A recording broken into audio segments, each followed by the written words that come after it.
On July 28, 1972, my Auntie Susie, also known as Sylvia Vernice Keller Bittenbrock, died in San Diego, California. She was 69 years old when she left us, and she was the sister of Victor Charles's mother, Myrtle Bell Buono. Auntie Susie was a strong woman and a great cook. As a young man growing up, I always looked forward to seeing her walking around in her kitchen like a queen, and there was never a silent moment in her second-story beachfront house in South Mission Beach. There were never any soft-speaking conversations, but only loud and passionate arguments and laughs. I loved lying on my beach towel on her red-colored bricks in the sand that kept me warm after swimming in the cold ocean saltwater. She was one of the major pillars of the family, and everyone missed her dearly. Oscar Wilde was found guilty and was sentenced for 2 years in London's Pentonville prison. He was released from prison in 1897 after suffering greatly and was in poor health, living only about 3 years longer, and he died on November 25th, 1900, at the age of 45. I'm a playwright, and I have spent over 30 years in theater as an actor and director, and I can clearly envision my uncle Victor Charles playing the role of Oscar Wilde. I can hear his words spoken and his amazing wit bouncing off the walls of the theater, and his gentleness, posture, bringing Oscar Wilde back to life. Hollywood made a horrible mistake by not seeing and allowing what Victor Charles could have done in a motion picture of the life of Oscar Wilde.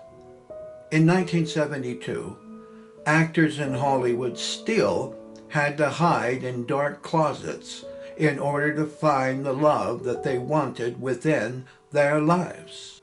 On December 7, 1972, Victor Charles was performing in the production of The Men Assignment, Vienna, starring his longtime friend Robert Conrad, Rosemary Foers, and John Erickson. And on December 17, 1972, he was performing in the television program The Mod Squad. I believe my Uncle Victor Charles found his voice to speak truthfully from his heart during the past 3 years of 1970 to 1972. He took his message of love of prose and poetry intimately to many others within universities and women's clubs across America.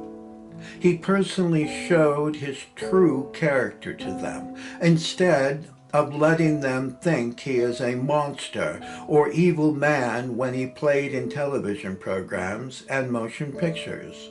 I believe he strengthened his confidence as a human being, instead of only being an invisible screenwriter's image of a man. He took things into his own hands and went to the people of America to let them make their own decisions of what kind of man he was. In my opinion, the Academy Award nomination for Whatever Happened to Baby Jane wasn't his greatest achievement, but it was his courage to speak honestly, intimately, eye to eye, with women and men in Montana, Ohio, Michigan, and California, and numerous other locations throughout our country, and him openly showing them who he truly was. My wife, Christy, and I left Toronto, Canada, and returned to King City, California in 1973. It was there that we had our first child, and we named her Kira.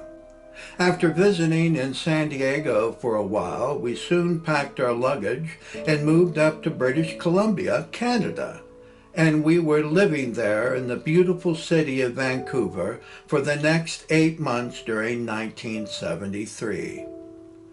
Victor Charles was now living in Apple Valley near Victorville, California, and his father, Victor Francis, might have lived there and with my grandma, Mert, too.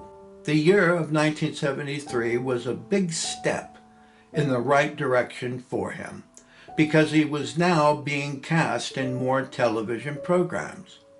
I believe this good fortune stemmed greatly from his wonderful performance in Henry IV Part 1 at the Mark Taper Forum Music Center in Los Angeles, California in 1972.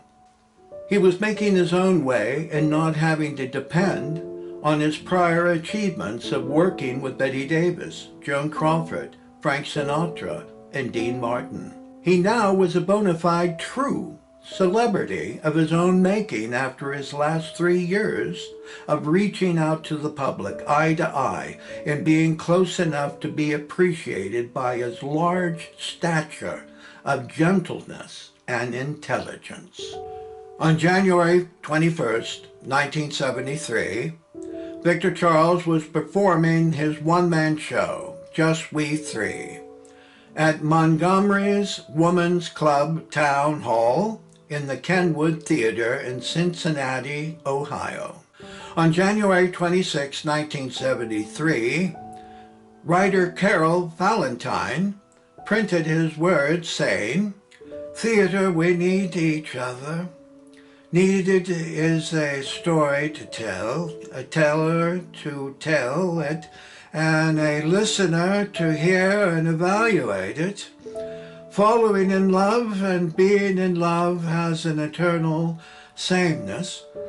Puzzled, loving husbands look at their wives with the thought, why, having won her, do I woo?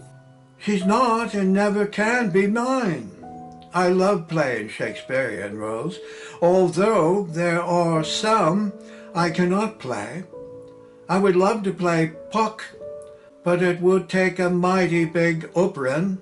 Victor Charles also described his poetry as being organized silliness. And he kept saying the words from his poems. "We are what we eat," said a wise old man. "Lord, give me strength. I'm a garbage can. If the Lord had wanted me to be thin, he would never have given the world pizza. It is more blessed to spread than to recede, and the length and breadth of the world should be served peanut butter and jelly. We should line all thin people up in a row and make them eat cake. Trees, I think that I shall never see my feet. Lord, you love me. Shut my mouth."